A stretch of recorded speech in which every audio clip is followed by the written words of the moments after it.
भारत की आज की वर्तमान स्थिति से मैं शुरू करता हूं। अभी थोड़े दिन पहले हमारी भारत सरकार ने एक बहुत बड़ी रिपोर्ट प्रकाशित की है और उस रिपोर्ट को बनाने वाले एक बहुत बड़े अर्थशास्त्री हैं। उनका नाम है प्रोफेसर अर्जुन सेन गुप्ता। बहुत बड़े अर्थशास्त्री हैं। हमारे देश में बहुत थोड़े से अर्थशास्त्री ऐसे हैं जिनका सारी दुनिया में सम्मान होता है। प्रोफेसर अर्जुन सेन गुप्ता ऐसे ही अर्थशास्त्री हैं। भारत देश का एक बहुत बड़ा विभाग है योजना आयोग। बहुत लंबे समय तक प्रोफेसर अर्जुन सेन गुप्ता वहां उपाध्यक्ष रहे हैं। योजना आयोग का जो अध्यक्ष होता है वो तो प्रधानमंत्री होता है, उपाध्यक्ष कोई ऐसा विशेषज्ञ प्रोफेसर अर्जुन सेन गुप्ता है और बहुत लंबे समय तक भारत सरकार के आर्थिक सलाहकार रहे हैं श्रीमती इंदिरा गांधी के जमाने में। और बंगाल की जो सरकार चलती है वहां भी बहुत लंबे समय तक आर्थिक सलाहकार रहे हैं। सारी दुनिया के देशों में उन्हें बुलाया जाता है, वो लेक्चर्स देने जाते हैं। अर्थशास्त्र विषय उनका बड़ा पक्का विषय है। तो ऐसे एक व्यक्ति को सरकार ने कहा कि आप भारत के बारे में थोड़ी जानकारियां इकट्ठी करिए, क्योंकि भारत सरकार कई बार अपने ही द्वारा कुछ ऐसी जानकारियां देती है जो एक दूसरे के विरोधी होती हैं। जैसे एक सरकार ने कहा कि भारत में गरीबों की संख्या 37 करोड़ है, एक सरकार कह देती है गरीबों की संख्या 33 करोड़ है, एक सरकार कह देती है गरीबों की संख्या 30 करोड़ है, एक सरकार ने कहा कि गरीबों की संख्या 39 करोड़ है। अब सही क्या है पता ही नहीं चलता। तो प्रोफेसर अर्जुन सेन गुप्ता को कहा गया कि आप ठीक ठीक पता करके बताओ वास्तव में गरीब हैं कितने। तो उन्होंने 4 साल लगाया, अध्ययन किया, अभ्यास किया। बहुत बड़ी टीम उनके साथ खड़ी हुई और उस टीम ने जो रिपोर्ट बनाई वो बहुत तकलीफ देने वाली रिपोर्ट है। वो संसद में रिपोर्ट प्रस्तुत हो चुकी है, देश भर के अखबारों में छप चुकी है। मैं सिर्फ आपको याद दिला रहा हूं। वो रिपोर्ट ये कहती है कि भारत में 115 करोड़ लोगों की जनसंख्या में 84 करोड़ लोग गरीब हैं। 84 करोड़, 115 करोड़ की जनसंख्या में 84 करोड़ गरीब हैं।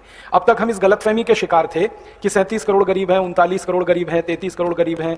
लेकिन प्रोफेसर अर्जुन सेन गुप्ता की रिपोर्ट कहती है 84 करोड़ लोग गरीब हैं। और कितने गरीब हैं यह भी उस रिपोर्ट में है। उनका कहना है कि 84 करोड़ भारतवासियों को एक दिन में खर्च करने के लिए 20 रुपए नहीं है। इतनी गरीबी है। और वही रिपोर्ट कहती है कि भारत में 50 करोड़ लोग तो इतने गरीब हैं, 84 करोड़ के पास तो एक दिन में 20 रुपया नहीं है खर्च करने को। उन 84 करोड़ों में से 50 करोड़ इतने गरीब हैं कि उनके पास 10 रुपया नहीं है खर्च करने को।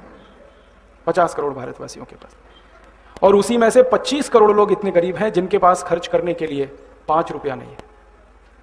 और 15 करोड़ इतने गरीब हैं इस देश में जिनके पास खर्च करने को 1 रुपया नहीं है। और 10 करोड़ भारतवासियों के पास तो 50 पैसे भी नहीं है खर्च करने को। ये हमारे देश की नंगी वास्तविकता है, कठोर सच्चाई है। जब ये रिपोर्ट आई ना, सबके होश उड़ गए, संसद में और संसद के बाहर। और प्रश्न चिन्ह ये लग गया भारत देश की विकास योजनाओं पर कि आजादी के 63 साल में हमने किया क्या। गरीबी 84 करोड़।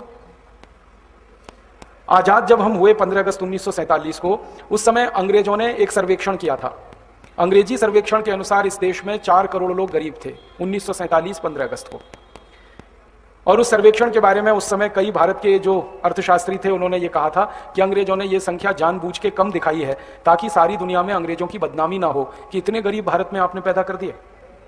तो इसलिए अंग्रेज कहा करते थे 4 करोड़ गरीब हैं। पंडित जवाहरलाल नेहरू ने उसको संशोधित कराया। जब वो प्रधानमंत्री हो गए तो उन्होंने एक कमीशन बनाया और कहा कि गरीबों की सही स्थिति बताओ।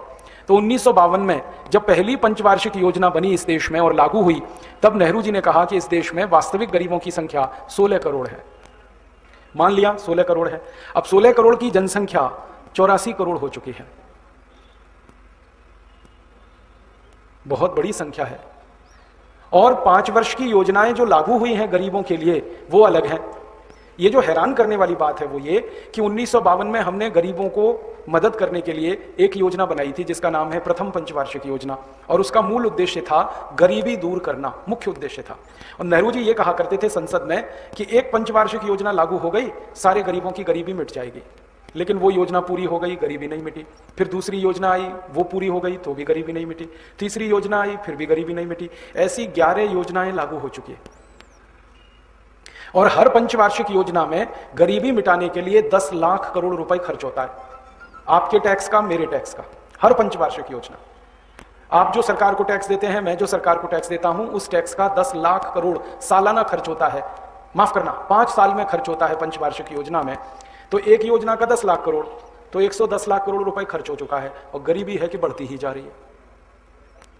एक दिन मैंने हिसाब निकाला कि अगर हमने 11 पंचवार्षिक योजनाएं नहीं बनाई होती थोड़ी देर के लिए और 110 लाख करोड़ रुपए सीधे गरीबों में बांट दिया होता, तो हर गरीब को 1.5 लाख रुपए मिल गया होता।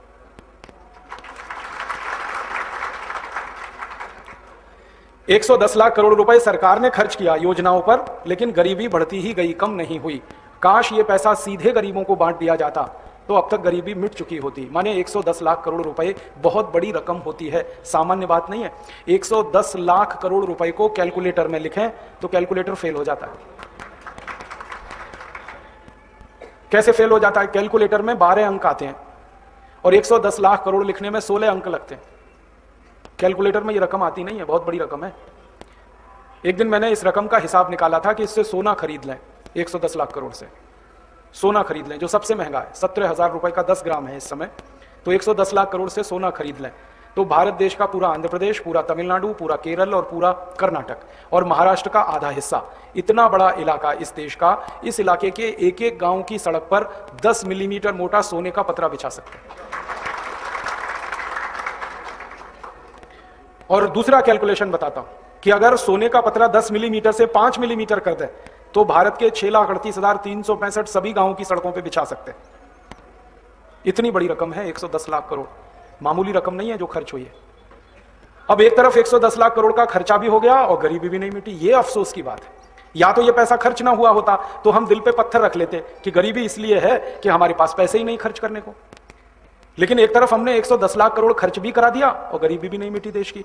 और उससे भी ज्यादा तकलीफ इस बात को सोच सोच कर होती है कि ये 110 लाख करोड़ आपने दिया था, मैंने दिया था खून पसीने की कमाई से टैक्स के रूप में, वो खर्च हो चुका है और गरीबी बढ़ती ही जा रही है।